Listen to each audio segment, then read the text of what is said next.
perhatikan adik-adiknya. Siapa yang belum pernah ke Karampuang? Ya, ini sebagian besar belum pernah ke Karampuang. Jadi pas tiba di sana, saya minta tidak usah menegur hal-hal yang aneh-aneh dilihat, ya. Nanti itu modelnya dia. Nggak usah ditegur-tegur. Cukup dalam hati saja atau bisi temannya. Itu apa namanya? Itu yang pertama. Yang kedua, tiba di sana, hati-hati di dermaga itu ada dermaga plastik. Itu kalau lompat turun itu pelan-pelan, karena dia goyang. Ketika teman-teman lompat, dia akan bergoyang. Jadi hati-hati. Itu daerah situ dalam. Jadi kalau terpeleset bahaya. Oke? Kedua. Baik, mari kita berdoa. Segala puji dan syukur kami persembahkan kepadamu Tuhan di pagi hari ini, untuk segala kasih dan kemurahan Tuhan, kebaikan Tuhan dalam hidup kami. Kami bersyukur kami boleh sehat dan kuat, boleh ada sampai hari ini semua karena kemurahan Tuhan. Terima kasih pertolongan dan penyertaan Tuhan sehingga kami boleh berkumpul di tempat ini. Kami bersyukur hari ini Tuhan, izinkan kami, berikan kami kesempatan untuk akan berangkat ke Karampuang. Tuhan kiranya menolong kami sertai dalam perjalanan. Berkati setiap hal yang kami gunakan, kabel akan kami gunakan ke sana juga Engkau berkati, sehingga boleh menghantar kami dalam tuntunan dan pertolongan Tuhan. Berkati semua kami, biarlah Tuhan jaga, Tuhan berikan kekuatan, kesehatan, sehingga kami boleh melalui kegiatan Bina Akrab kami hari ini dalam tuntunan Tuhan sendiri. Berkati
Gunakan tangan kita mengangkat pujian. Tiada berkesudahan kasih setia Tuhan. Tiada berkesudahan kasih setiamu Tuhan. Selalu baru rahmat-Mu bagiku. Hari berganti hari, tetap kulihat kasih-Mu. Tak pernah berakhir di hidupku. Tuhan Yesus baik, sungguh amat baik, untuk selama-lamanya. Tuhan Yesus baik. Sekali lagi kita katakan, tiada berkesudahan. Tiada berkesudahan kasih setiamu Tuhan. Selalu baru rahmat-Mu bagiku. Hari berganti hari, tapi kulihat kasih-Mu. Tak pernah berakhir di hidupku. Tuhan Yesus baik, sungguh amat baik, untuk selama-lamanya. Tuhan Yesus baik. Kita berdoa. Segala pujian dan syukur Tuhan kami angkat persembahkan ke hadapan hadirat-Mu. Terima kasih untuk kebaikan Tuhan dalam kehidupan kami. Terima kasih sepanjang perjalanan kami Tuhan bersama-sama dengan kami. Kami boleh tiba di tempat ini dengan penuh keselamatan, kekuatan daripada Tuhan sendiri. Berkati penyembahan kami Tuhan, sehingga penyembahan kami boleh menjadi penyembahan yang menyenangkan hati Tuhan. Dalam nama Tuhan Yesus kami berdoa dan mengucap syukur. Amin. Bersama-sama kita akan mendengarkan firman Tuhan yang sebentar akan disampaikan oleh Bapak Pendeta Thomas Nari. Sebagai tanda kesiapan hati kita, kita mengangkat pujian bagaikan tanah kering. Bagaikan tanah kering yang merindukan air, demikianlah jiwaku haus akan Engkau. Ku rindu selalu hadir-Mu di hidupku, memulihkan jiwaku, hapuskan air mataku, mengalirlah kasih Roh Kudus, mengalirlah di tempat ini. Kepada Bapak dipersilakan.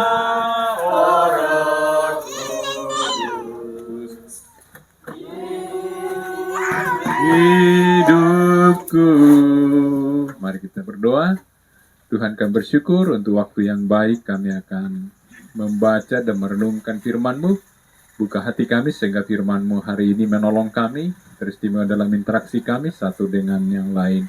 Di dalam nama Yesus, Gembala yang baik, firman yang hidup, kami mohon pertolongan. Amin. Shalom. Selamat pagi rekan-rekan dan jemaat yang bisa berkesempatan hadir pada siang hari ini. Mari kita membaca firman Tuhan dari Amsal pasal 13, ayat 13 sampai ayat yang ke-20. Kita baca secara bergantian. Masih ada sinyal ya? Kalau ada HP-nya bisa dibuka. Amsal pasal 13 ayat 13 sampai ayat yang ke-20 kita baca secara bergantian. Saya baca ayat 13 ganjil dan saudara-saudara membaca ayat yang genap. Amsal 13 sampai 20 berbunyi demikian. Siapa meremehkan firman, ia akan menanggung akibatnya. Tetapi siapa taat kepada perintah akan menerima balasan.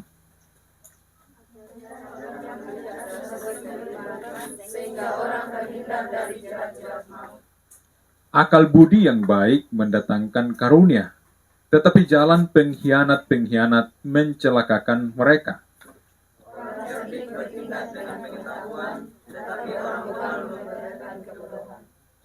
Utusan orang fasik menjerumuskan orang ke dalam celaka, tetapi duta yang setia mendatangkan kesembuhan.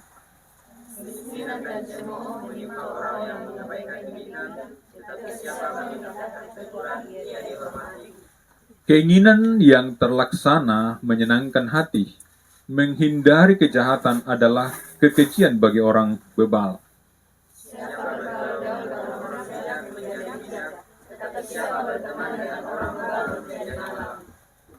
Kita ulangi ayat 20, 1, 2, 3.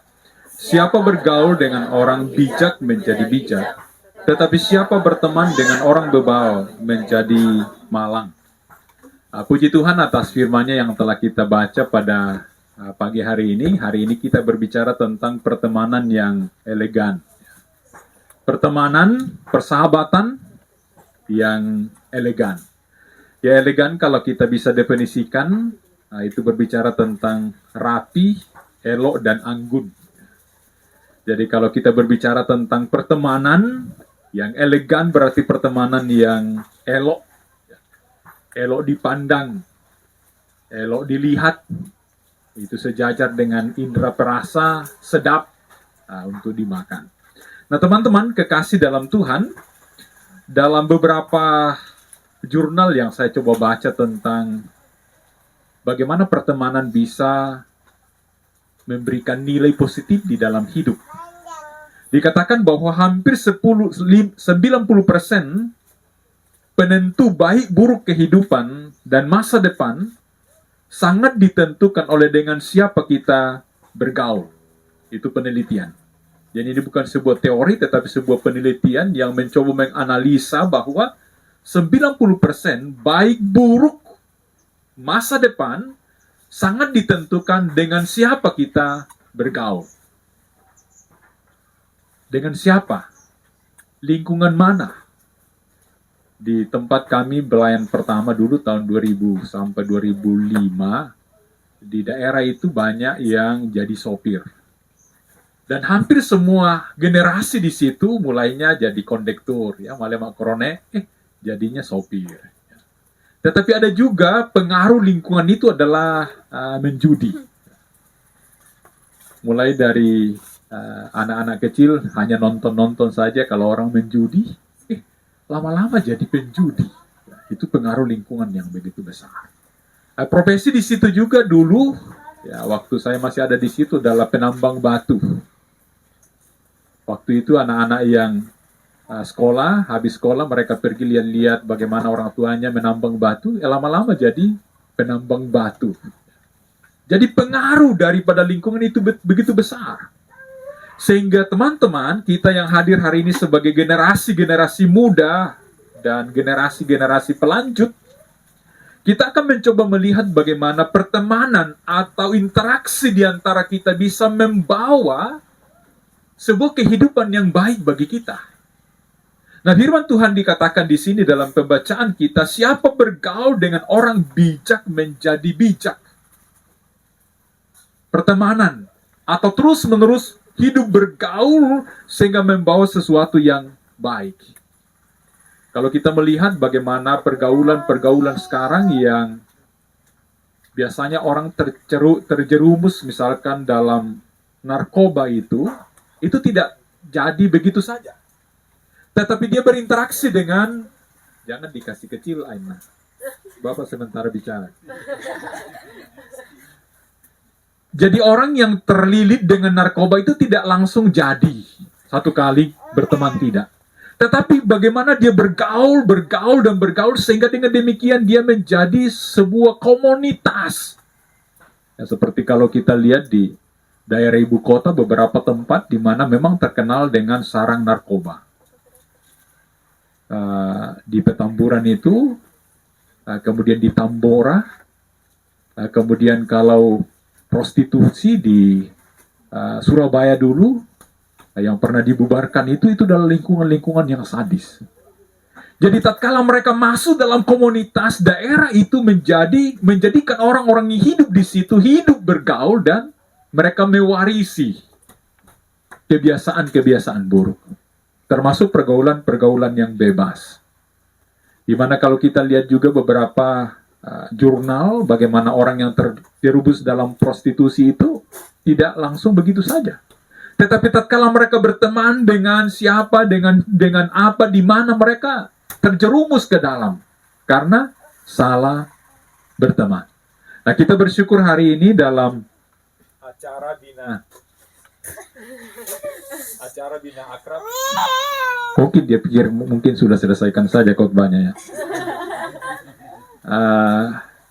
Bina akrab ini menjadikan kita menjalin sebuah hubungan pertemanan, persahabatan yang bisa membentuk kita menjadi pribadi-pribadi yang sedikit rohani. Atau setidak-tidaknya kualitas kerohanian kita lebih meningkat. Sebab itu saudara-saudara, kita akan lihat beberapa hal yang bisa dihindari untuk bisa bergaul dan membatasi diri dengan siapa kita bergaul. Yang pertama adalah dalam Amsal 22 ayat 24, kalau ada yang bisa cepat dapat itu, 22 ayat 24, di situ dikatakan jangan bergaul dengan orang yang lekas gusar atau khawatir. Kadang-kadang kita punya teman cepat sekali cemas, gusar. Seperti tadi kalau misalkan kita mau ke sini dan sudah lihat kapal goyang, dia bilang, aduh saya mau pulang aja ini, tidak mau naik kapal. Itu orang cepat gusar itu. Jangan temani dia itu. Dia membatalkan karena dia seperti tidak nyaman, gelisah. Ya. Jadi kalau kita berteman dan ada orang seperti itu, nah ini saya membatasi diri dengan orang ini. Belum dikerjakan sudah khawatir. Belum dihadapi sudah susah. Jadi Amsal dikatakan jangan berteman dengan orang yang lekas gusar. Tidak ada dalam dirinya sebuah sikap optimis. Dan anak-anak muda harus optimis. Nah, seperti belum mau kuliah sudah pikirkan skripsi. Wah, ini orang cepat gusar. Kamu belum kuliah sudah pikir skripsi sih. Ya, terlalu cepat khawatir ya. Galau. Atau belum menikah sudah pusing bagaimana saya mengurus anak ya. Bagaimana saya mau sekolahkan anak ya, padahal belum dijalani ya. Jadi orang-orang seperti itu harus dikikis di dalam diri, termasuk kalau ada di antara kita yang cepat gusar, cepat khawatir, harus dikikis itu. Dan bisa dikikis itu, bisa dihilangkan itu. Dan itu makna daripada kita berteman. Kalau ada teman yang menjadi sahabat kita selalu gusar, ya kita harus nasihati bahwa jangan gusar, jangan khawatir. Serahkanlah kekhawatiranmu kepada donatur, kepada Tuhan ya. Serahkanlah kekhawatiranmu kepada Tuhan. Kemudian, orang yang perlu dihindari dalam pertemanan supaya elegan adalah orang yang cepat marah. Amsal pasal 22 ayat 24 masih ya, pembacaan itu, jangan bergaul dengan orang yang cepat marah, cepat emosi. Kalau kita pergi jalan-jalan, ada orang senggol sedikit sudah mulai mau pukul ya. Jadi misalkan kalau ada cewek-cewek ini yang punya cowok cepat marah, dia mau memperlihatkan bahwa dia gagah, wah salah sedikit diganggu ceweknya sudah mau pukul, cepat marah, wah ini bahaya ini cari masalah nanti ini. Ya. Jadi kita harus membatasi diri dengan orang itu, cepat marah, cepat emosi.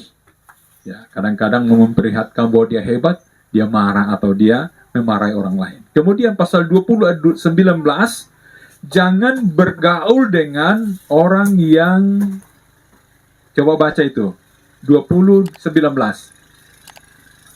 20:19, ada yang punya dapat? Coba dibaca.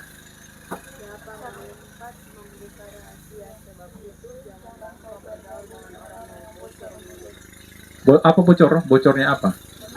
Oh, bocor mulut. Bisa bocor ya? Saya kira cuma ember yang bocor. Orang yang mulut bocor atau tukang gosip. Semakin gosok katanya semakin sip ya. Dan sebenarnya metode daripada gosip tidak lagi saling berbicara sekarang ya. Tetapi media-media di mana ada itu cepat disebar ya. Berita-berita bahwa ada tetangganya, ada temannya. Teman saya sudah punya pacar baru loh. Teman saya sudah putus lagi dengan pacarnya ya. Dia katakan jangan berteman dengan orang yang tidak bisa menahan diri. Begitu cepatnya dia bisa mengeksploitasi berita-berita yang seharusnya tidak perlu disebar. Tidak perlu digosipkan. Dan kita harus membangun sebuah komunitas yang nyaman. Seperti komunitas kita persekutuan ini harusnya nyaman teman-teman kita di sana. Ya. Kalau dia tidak nyaman itu dia tidak bisa lagi menyampaikan misalkan bahan doa. Ya. Kalau kita kebaktian hari Jumat atau kebaktian PKM, kadang-kadang orang membatasi diri menyampaikan kebaktian bahan doanya karena nanti ditertawai atau dicerita. Ya. Kadang-kadang seperti itu dia membatasi ada bahan doa aku tapi cuma Tuhan yang tahu. Karena ada bahan doa biasa ada pergumulan kami tetapi tidak bisa diungkapkan dengan kata-kata. Apakah itu karena dia tidak mau sampaikan karena ini teman-teman ini tidak bisa dipercaya ini. Tetapi didoakan saja ya apa pergumulannya sehingga ditafsirkan mungkinlah mau menikah ini tidak sampaikan. Atau mungkin sementara jatuh cinta sehingga dia tidak sampaikan, malu sampaikan ada pergumulannya. Jadi sebagai anak muda, kita mencoba membangun sebuah karakter. Mengekang diri, mengekang lidah. Dan orang akan merasa nyaman berteman dengan kita sehingga tatkala dia misalkan dia curhat bagi kita, jangan sampaikan kepada orang lain. Oh, dia pernah curhat sama saya. Lewat apa? Lewat mungkin WhatsApp atau lewat telepon dia curhat sampai berjam-jam. Jangan cerita sama orang. Dan itu makna daripada seorang teman, sahabat. Dia bisa menjaga rahasia. Kemudian kita membatasi diri dalam hubungan pertemanan itu menjadi teman yang menghindari orang yang tidak benar atau orang yang jahat. Ayat 24 pasal 24 ayat 1 dalam kitab Amsal di situ. Jangan bergaul dengan orang yang tidak benar atau jahat. Ya, jahat di sini adalah melakukan hal-hal yang tidak baik. Jahat bisa dalam konteks anak-anak remaja, anak-anak pemuda, jahil ya. Sebenarnya tidak jahat tetapi suka jahil. Ya, misalkan suka jahili temannya, kasih kempes ban motor. Kan itu sebenarnya itu bukan kejahatan, cuma jahil aja ya. Kan tidak mencuri, cuma dikasih keluar anginnya. Itu kan jahil. Tetapi itu permulaan daripada kejahatan kecil menjadi kejahatan yang besar. Atau pergaulan-pergaulan misalkan mencuri. Sebenarnya dia punya, tetapi dia mau sesuatu sensasi mencuri. Padahal dia punya. Kemudian setelah itu kalau dia sudah berhasil mencuri, mungkin dia menjadi sebuah profesi. Ya, mencopet misalkan. Atau menyalahgunakan kepercayaan orang. Itu adalah komunitas atau masuk dalam kategori penjahat. Jangan bergaul dengan orang seperti itu. Atau mungkin kita bisa membatasi diri jikalau kita masih dalam kategori itu, kita membatasi diri bahwa kalau saya begini tidak ada teman saya ini. Kemudian hal yang lain. Dalam Amsal pasal 28 ayat 7 bisa dibaca di sana. Pasal 28 ayat 7 Amsal. Laki-laki bisa baca? Baca, Regen. Amsal 28 ayat 7. Orang yang memelihara hukum adalah anak yang berpengertian, tetapi orang yang bergaul dengan pelahap mempermalukan ayahnya. Oke, terima kasih. Ada kata pelahap di situ ya. Sejajar dengan apa pelahap ya? Rakus ya? Bahaya juga kalau kita traktir orang ditraktir rakus, aduh banyak dibayar ini kalau begini nih. Tetapi kalau generasi muda seperti ini, dia jaga sopan santun dalam makannya. Misalkan kalau makan dia hendak bunyi seperti babi ya. Kemudian dia di depan umum seperti ini, dia betul-betul sopan makannya. Berbeda kalau orang memang baru masuk prasmanan begitu, bisa seperti gunungnya, seperti bukit ya. Dan ini menjadi sebuah sopan santun juga bagi kita. Dan kitab Amsal ini menasihati sebagai sebuah bentuk dari pergaulan tingkat tinggi yang dialami oleh Sulaiman. Bahwa jangan berteman dengan seorang pelahap. Satu kali traktir, tidak bisa lagi diajak-ajak karena waduh, sampai kempes kantong ini ditraktir sandemang menapesan, nanti anak ande. Dan ini kita harus batasi diri di situ. Ya. Jangan berteman dengan orang-orang yang tidak bisa menjaga sopan santun. Makanya Amsal Sulaiman juga mengatakan bahwa jika engkau duduk makan dengan pembesar, taruh pisau di lehermu, dibatasi. Ya. Jadi teman-teman ini, kamu masih sementara dalam peningkatan hidup karier ke depan, hal-hal seperti ini bisa dijaga. Orang yang rakus, orang yang lahap itu, kita bisa membatasi diri. Karena paling-paling yang kita makan itu adalah sesuai dengan kebutuhan, bukan berdasarkan pada keinginan. Kemudian yang terakhir, 1 Korintus pasal 15 ayat 33 kita baca di sana. 1 Korintus pasal 15 ayat 33. Di situ dikatakan jangan kamu sesat, pergaulan yang buruk merusak kebiasaan yang baik. Kadang-kadang dalam pengalaman kita, misalkan dia di kampung, wah dia orangnya baik, saleh, soleh, rajin ke gereja, banyak berdoa, baca Alkitab. Tetapi masuk di komunitas, misalkan dia dari Mamuju ke Makassar begitu bergaul di sana. Dia hilang. Padahal dulu dia orang baik ya. Pergaulannya bagus, kebiasaannya bagus, rajin beribadah. Tetapi setelah dia masuk di komunitas yang tidak beribadah, dia hilang. Kebiasaan yang baik itu dirusak oleh pergaulan yang buruk. Dia mengikis kebiasaan-kebiasaan yang baik itu. Dan sekali lagi ini menjadi sebuah catatan bagi kita dalam bergaul. Bagaimana kita memilih-milih dan memilah-milah dengan siapa kita bergaul. Termasuk anak-anak kos. Pilih tempat kos itu adalah penentu juga. Walaupun kita katakan, saya bisa baik. Tetapi kalau kita pilih tempat kos yang seperti agak seram-seram, tidak ada yang mengawasi. Orang bebas di situ. Tamu entar jam berapa dia pulang, laki-laki perempuan ngumpul sama, ini berbahaya. Ini berbahaya.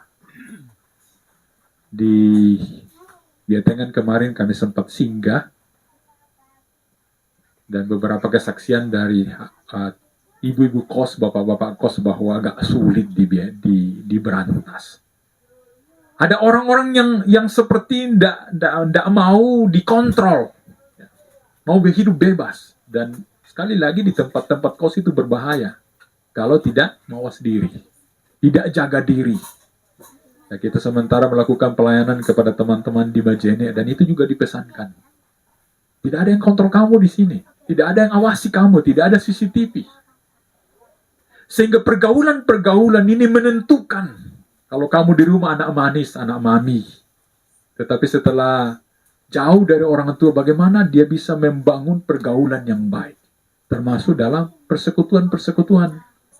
Jadi teman-teman yang dikasih oleh Kristus, ini hal yang penting kita pelihara. Pergaulan yang buruk itu merusak kebiasaan yang baik. Kedisiplinan-kedisiplinan rohani itu bisa dirusak oleh pergaulan. Nah sekarang, memang pergaulan secara nyata itu bisa dilihat. Tetapi sebenarnya dalam gaya hidup sekarang banyak dipengaruhi oleh media sosial. Ya betul ya. Termasuk gaya rambut, gaya jalan, gaya pakaian. Selera juga itu dipengaruhi oleh media sosial tanpa sadar. Gaya bicara juga dipengaruhi oleh media sosial. Dulunya gaya bicaranya laki-laki tulen, karena banyak dia nonton film-film, dia sepertinya kok ke kiri-kiriannya kayak perempuan ya. Atau pakaiannya sudah seperti kayak bencong-bencong ya begitu ya. Itu mempengaruhi. Termasuk bagaimana media sosial mempengaruhi gaya hidup. Yang sekarang orang serba praktis ya. Misalkan malas masak, ya kan tinggal dipesan. Mau yang level 9 atau level 10 pedisnya, kan tinggal dipesan. Termasuk gaya hidup berbicara tentang main game online itu. Ya kan kalau kita dulu kita main seperti sepak bola atau main bola di lapangan kan bisa dikontrol, sudah pulang, pergi ambil air atau ambil kayu. Kalau di game online selama data masih ada bisa sampai subuh. Itu mempengaruhi gaya hidup. Ya tidak ada teman di situ, tetapi bagaimana kita dikontrol oleh media. Dan ini berbahaya. Dan yang menentukan berakhir tidaknya itu adalah diri kita. Kalau kita mau dia berhenti, tidak akan berhenti itu. Sampai level berapa itu, tidak berhenti dia itu. Karena pemasukannya terus masuk. Datanya masuk di sana. Kita yang rugi, yang bayar. Ya termasuk kalau kita hitung-hitung bermain media sosial itu, sebenarnya kita yang rugi ya. Kalau dihitung-hitung ya, berapa miliaran masuk, triliun yang masuk kepada operator. Ya, seperti pulsa ini, kadang-kadang kita katakan, gampang aja, murah aja. Tetapi dikali banyak. Itu luar biasa. Kirim satu gambar saja berapa megabyte. Bagi kita katakan murah. Tetapi kali sekian banyak orang, dia yang untung, kita yang rugi. Beli HP-HP canggih, dia senang itu. Karena HP canggih itu belum sama dengan data itu. Mesti beli terpisah. Sehingga jika kita hitung seperti itu, kita hitung-hitungan, waduh, saya harus kontrol diri ini. Saya nanti dibodoh-bodohi nih HP ini atau apa segala macam aplikasi-aplikasi itu. Aplikasi download yang diperlukan. Ya, karena sekali lagi itu menguras data kita atau menguras uang kita walaupun seperti kecil. Tetapi kalau kali banyak, sekian ribu ya. Dia yang untung, kita yang rugi. Jadi teman-teman, hari ini kita berbicara tentang bagaimana pertemanan yang elegan terbina. Kalau kita mau menempatkan diri kita sebagai teman, kita harus yang kontrol diri, bukan orang yang kontrol kita. Ya. Jangan tentukan, kalau tidak ada teman saya tidak mau ke gereja. Berarti dia yang menentukan hidupmu kalau begitu. Wah, kalau dia tidak ada, saya tidak mau makan. Berarti dia yang kontrol dirimu. Harusnya kita yang kontrol diri sendiri. Oh, kalau dia tidak ada, saya tidak mau mandi. Wah, ini bahaya ini. Kalau dia tidak temani, wah saya tidak mau pergi. Wah, kamu dikontrol oleh teman. Harusnya mandiri dong. Harus perlihatkan bahwa saya memiliki kualitas pribadi. Dan Sulaiman mengajar kita di sini dalam ayat yang ke-20. Siapa bergaul dengan orang bijak menjadi bijak. Kalau masing-masing kita dikategorikan sebagai orang bijak, kita bisa menularkan bijak itu kepada teman-teman kawan-kawan kita. Generasi-generasi seusia dengan kita bisa menjadikan dia bijak karena kita sudah menjadi bijak. Nah, bagi kita yang sudah berkeluarga, ya tentu kita tularkan itu bagi pasangan kita, bagi anak-anak kita. Tetapi orang yang berteman dengan orang bebal menjadi malang. Ini awasan. Orang bebal itu orang yang tidak mengenal Tuhan. Orang bebal itu orang yang tidak mau diajar. Dia katakan jadi malang. Tentu kita tidak mau jadi malang. Tetapi pergi di Malang boleh ya. Tetapi jadi malang, jangan. Pergi di Malang sekolah, boleh. Jadi orang malang tidak boleh. Sehingga dengan demikian teman-teman, menjadi teman yang elegan, beberapa hal yang dihindari sehingga hidup kita berkualitas. Teristimewa membangun sebuah pertemanan yang baik. Tentu teman kita yang istimewa adalah Yesus Kristus ya. Adalah pusat dari segala-galanya. Pusat hikmat, belajarlah padanya. Bergaul kariblah dengannya. Karena dikatakan di dalam dia ada kemudahan-kemudahan. Segala sesuatu bisa diselesaikan di dalam dirinya. Kita akan masuk pada Jumat Agung, pada Paskah ke depan ini, menjadi sebuah orientasi bahwa Yesus adalah sahabatku. Dia adalah kawan kita. Dan juga dia adalah juru selamat kita. Mintalah kepadanya. Apa saja, termasuk hikmat, masa depan, hal-hal secara finansial, dia mau kasih bagi kita. Tetapi bangun hubungan, jadikan dia sebagai Tuhan, jadikan dia sebagai juru selamat, maka dia akan menolong dan memberkati kita. Tuhan memberkati firman-Nya pada hari ini. Amin.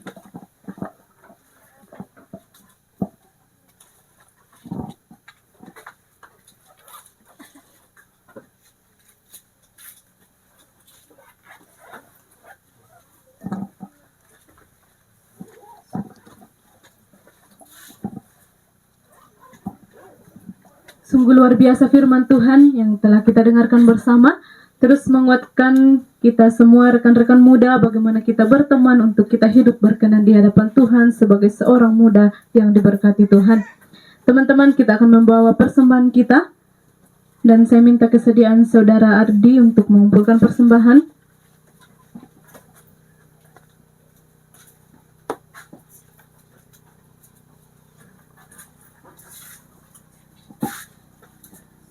Sambil persembahan dikumpulkan, kita mengangkat pujian Kecaplah dan lihatlah.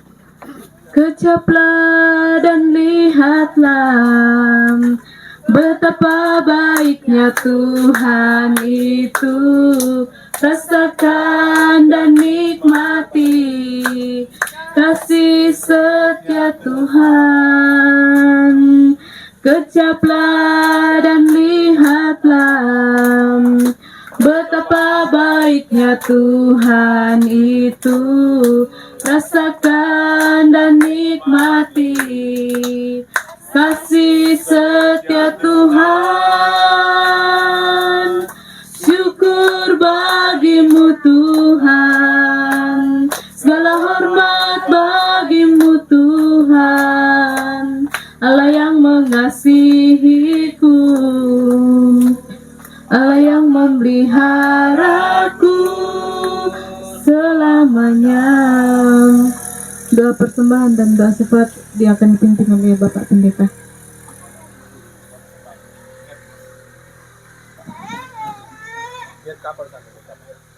Oke, mari kita berdoa.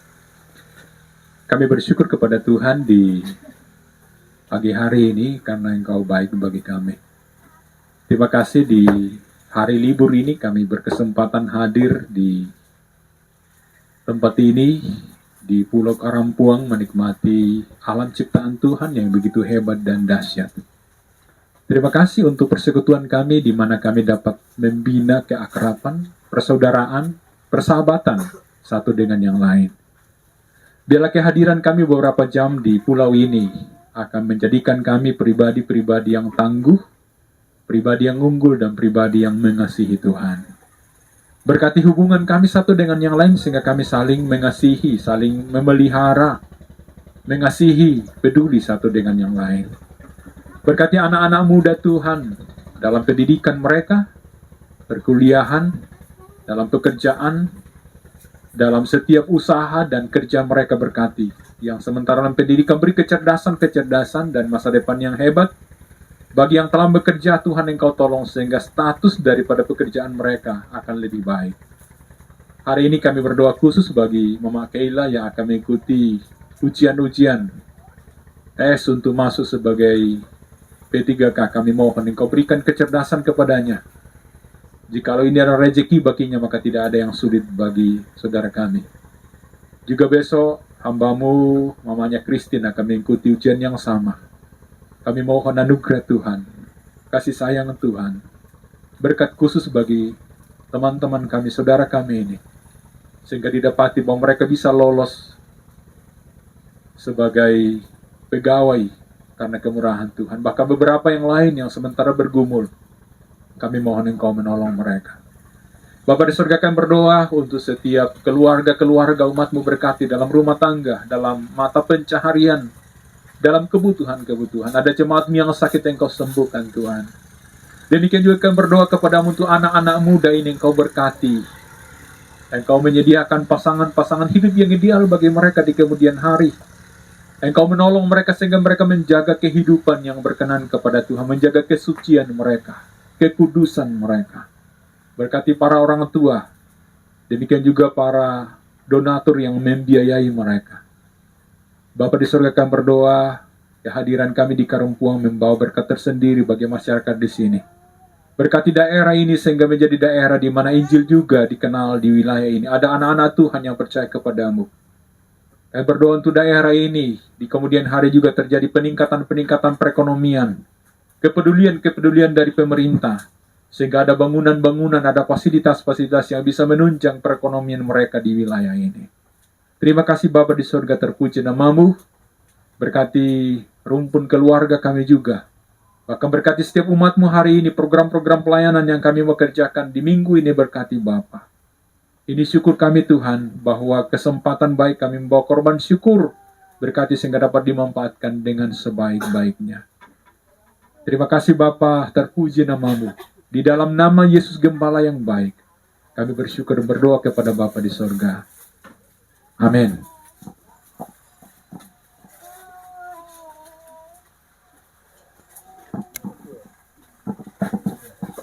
Bersama-sama kita akan mengakhiri penyembahan kita pada siang hari ini. Kita mengangkat pujian, jadikan kami satu. Kami rendahkan diri di hadapan-Mu Tuhan. Kami rendahkan diri di hadapan-Mu, membawa hancur hati saat berseru, agar kami saling melengkapi tubuh-Mu, seperti Kau dan Yesus adalah satu. Jadikan kami satu, seperti kerinduan-Mu, agar dunia tahu bukti nyata dari kasih-Mu. Sebelum kami pergi memberitakan kasih-Mu, mulailah dari kami lebih dulu. Jadikan kami satu. Doa berkat kembali dipimpin oleh Bapak Pendeta. Oke, mari kita berdoa. Terima kasih Bapa untuk kebersamaan hari ini di tempat ini. Kami percaya Engkau jaga kami selama ada di pulau ini, dari sakit penyakit, dari bencana, dari malapetaka. Bungkus kami dengan kuasa darah-Mu, sehingga kami aman dalam lindungan Tuhan. Setiap yang kami lakukan menyenangkan Tuhan dan membawa pengalaman-pengalaman hidup yang baik bagi kami. Kekasih-kekasih Tuhan, arahkan hatimu dan terimalah berkat. Damai sejahtera dari Yesus Kristus, kasih sayang dari Allah Bapa, pertolongan pimpinan urapan dan hikmat dari Roh Kudus akan menjaga dan memelihara hidup saudara-saudara hari ini sampai Kristus kembali melantik saleh-salehnya. Amin. Selamat siang, Tuhan memberkati. Mazmur nomor 119 ayat 9. Kata ke-6 dari Mazmur 119 ayat 9. Ya, kata apa bunyi? Kata ke-6. Sekali bisa ayat berapa? Ayat berapa? Mazmur 119 ayat 9. Kata ke-6. Ayat 9 kata ke-6. Yang mana? Lomba ini. Ya, ayat berapa?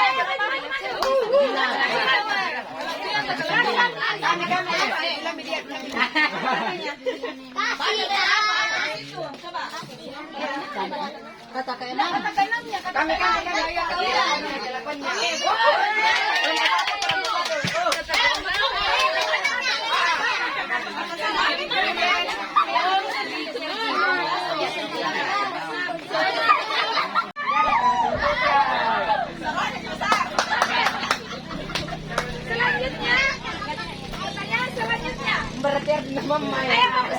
Pertanyaan selanjutnya, apa bunyi kata ke-11 dari kitab Amsal pasal 1 ayat 7? Pengetahuan. Nah. Oke.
Kita berdoa. Kami bersyukur kepadamu Tuhan, di siang hari ini oleh izin daripadamu kami dapat menikmati alam ciptaan Tuhan di Karampuang dan sekitarnya. Berkati masyarakat di sini Tuhan, sehingga mereka juga mendapatkan pelayanan-pelayanan yang baik dari pemerintah. Bahkan fasilitas-fasilitas di sini menjadi penunjang daripada proyek-proyek pemerintah di masa yang akan datang. Terima kasih berkat-Mu, sebelum kami nikmati, kami dikuatkan dan disegarkan.